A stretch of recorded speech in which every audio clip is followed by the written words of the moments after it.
And we are back. And as we close out February, we wanted to turn our attention to African American stories. And our feature of the night is 42 from 2013. This is rated PG-13 with a runtime of 2 hours and 8 minutes. This comes to us from writer-director Brian Helgeland and is currently streaming on HBO Max. According to the IMDb blurb, in 1949, Jackie Robinson becomes the first African American to play in Major League Baseball and faces considerable racism in the process. This stars the late, great Chadwick Boseman playing Jackie Robinson and Harrison Ford's Branch Rickey, who is owner of the Brooklyn Dodgers.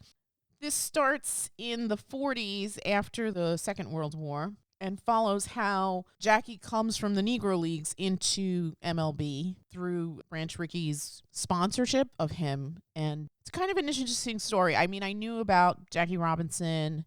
I didn't know this much detail about it, but I really enjoyed this. I'm going to go around the table and get impressions. Gigi, can I start with you? What did you think of the film? I thought it was nice. It was entertaining. It wasn't slow or anything. Did you have a favorite character? Jackie, just because he's the main character. Mm-hmm. What did we think of Ray, his wife?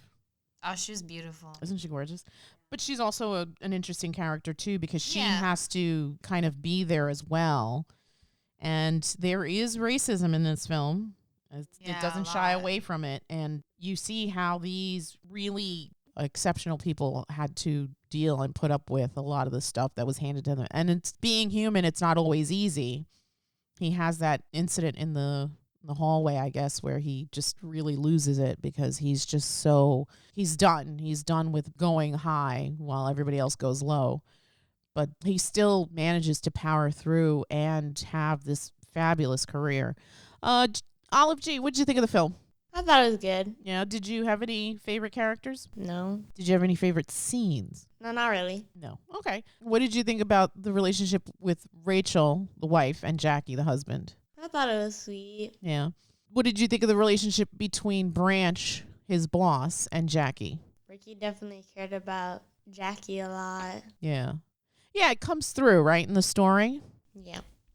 Gee, what did you think of their relationship, the employer-employee relationship between those two? I guess I thought it was nice. It was sort of Ricky looked out for Jackie. I like that. Mm-hmm. You think he was genuine? Yeah, I think so. Yeah. Why would you say that? What kind of things did Ricky do? Well, he always told him he gave him the best advice he could, keep a cool head, because that was the best thing he could do in any situation that was thrown at him. That's true. That's true.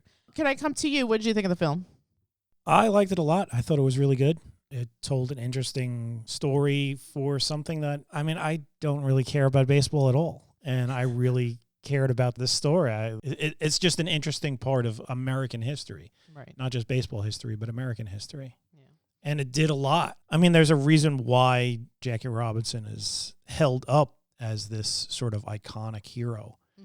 And this film really does service to that legend. They show him an amazing light, the trials that he went through, the sort of crap that he had to put up with. And as you were talking with G, how there were times when he could have exploded. And Branch Rickey told him, hey, the reason why you're the guy I chose is because I think that you're the guy who could bear this weight, who could carry this burden, because you aren't just Jackie Robinson. You are representing everybody, all those guys in the Negro Leagues who are just phenomenal players, and the only thing holding them back is the color of their skin and the racism of the institution that it is Major League Baseball.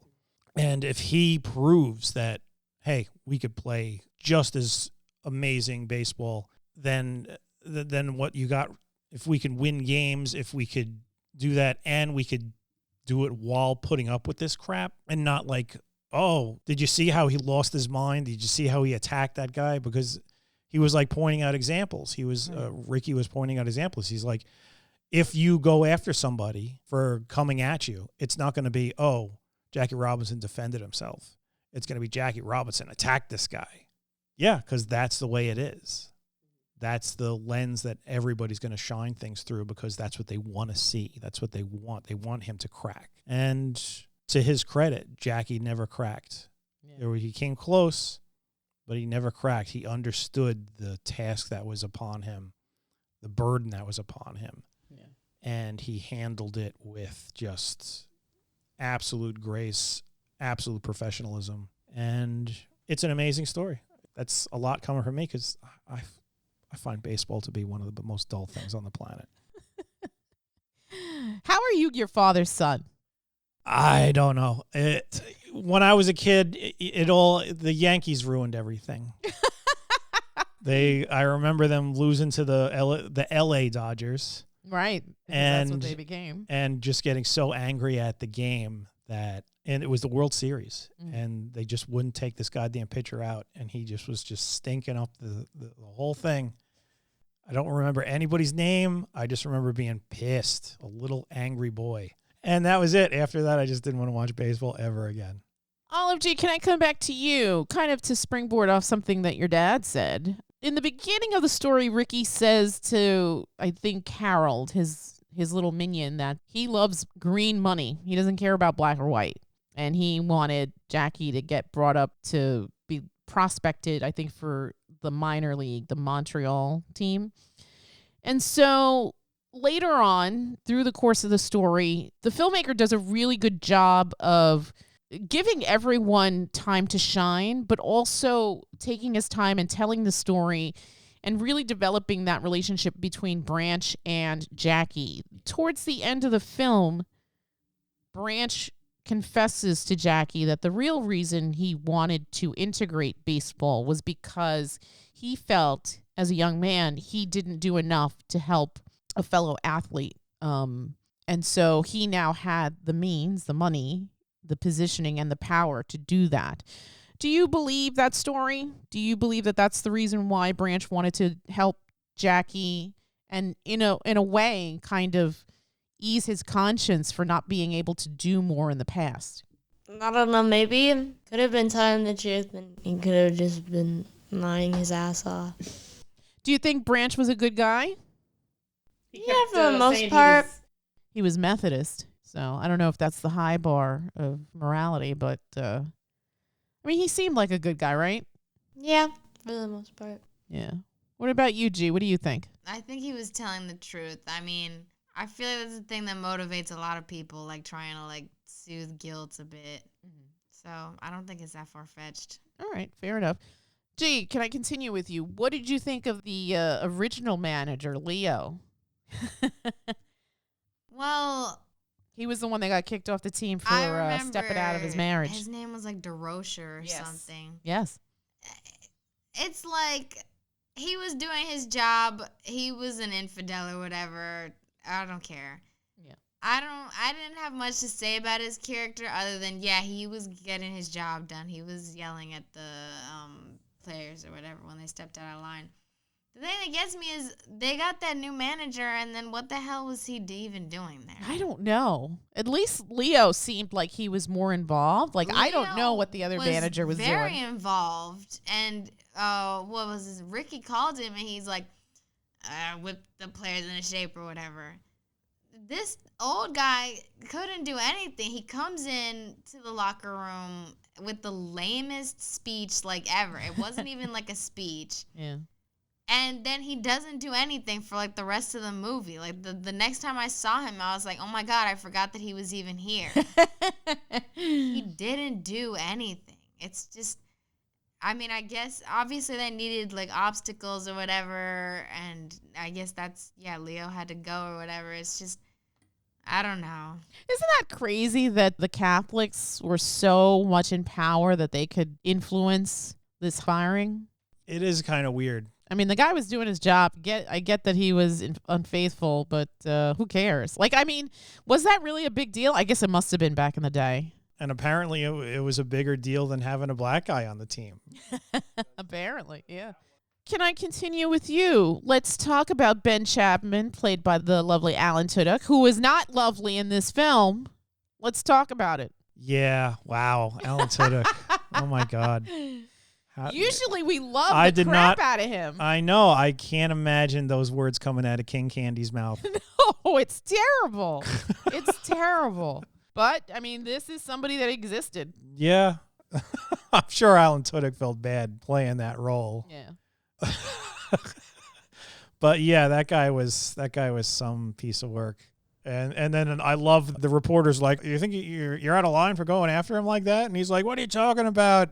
When that guy's on the mound, I'm calling him this, and when that guy's on the mound, I'm calling him that. And then afterwards, we're all a happy family.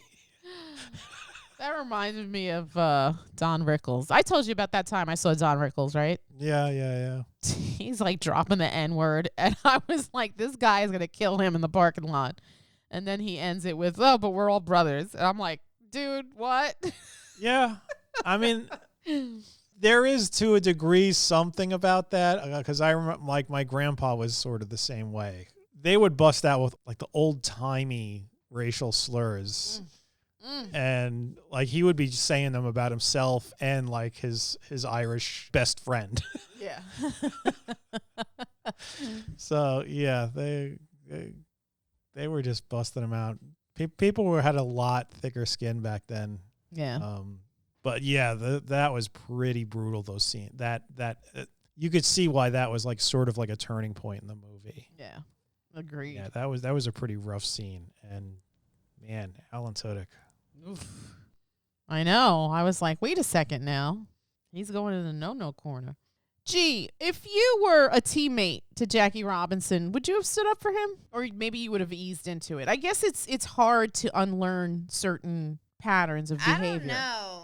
I can't really picture myself in that position. I mean, you had somebody like Pee Wee, right, who from the get was like, hey, if this guy comes and takes my spot, it's because he deserves it. Yeah, he wasn't even talking about black or white. He was just, although later on you have that scene with him getting that letter and he's really disturbed. He's shaken up. But then when he realizes what Jackie goes through. Yeah, he bounces back. No, he did. So... yeah, I liked when that guy Stanky stood up for Jackie. Yes. Yeah, that was good too. What about Bronca? I was going to say, what do we think of the Bronca scene in the showers, Olive G? Any thoughts? That scene was gay as hell. Right. I don't think he intended it to be, but yeah, Jackie got a chuckle out of it. Yeah, I don't think it was intended to be gay as hell. I think it was just humor.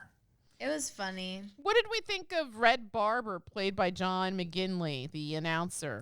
What the hell is Red Barber? He's the announcer of the game. Yeah, he was the guy. Nobody cares about that guy. I loved him. I loved the little one-liners. He's like, "Oh, this game's tied tighter than your shoes on a rainy day." Yes. Oh, that guy. Yeah, like, I mean, he was the announcer. There's not really much else to say. I mean, he came across racist as first, but then he sort of got on the Jackie Robinson bandwagon. Usually when you have announcers, they're like all hyperbolic and screaming and like, "Oh my God, it's out of here." Yeah. He was just so dry and matter of fact, and just the slang he was using was like straight out of like some sort of old noir movie. Yes. It is the 40s. It is Yeah. the 40s, yeah. Gigi, can I come to you? What did we think of the wife, Rachel? Let's talk about her as a wife and a partner. What were your impressions of that? I thought she was a good wife to Jackie, I guess. Mhm. He seemed like he was a good husband to her. Mm-hmm. They had a very loving relationship for sure. Yeah. I like how she had the baby and then, like, nothing really changed at all. She was still going, like, his games and stuff, and the baby would be at home. Yeah. Oh. I'm sure as a husband he appreciated her support, even when it was tough to sit in those stands when people were saying the most awful things. Right, yes. They were very supportive to each other. Yeah. I'm going to go around the table and get numbers. I'm going to start with myself. I, too, am not really into baseball, but this film, this storytelling experience really grabbed me and had me interested from start to finish. I may have cried a little at the end. They go through a summation of some of the main characters and what happens to them afterwards. I think it's hilarious that the bottom of baseball is Pittsburgh. And so I think this is just really well done. an amazing ensemble piece. Chadwick Boseman is just absolutely fantastic in this. Really layered, really nuanced, really beautiful performance. Gone way too soon. Harrison Ford is also holding his own in this. He is great as Branch. I really, really liked him. Andre Holland as Wendell Smith. I think this is more Branch and Jackie's story, but Wendell is still an integral piece of this. And some of the other teammates like Pee-wee, played by Lucas Black, and Bronca, played by Hamish Linklater. These are all really great characters as well within the story. It's beautifully shot. Whoever did the set designing and the costuming did a fantastic job. Everything felt very in that time.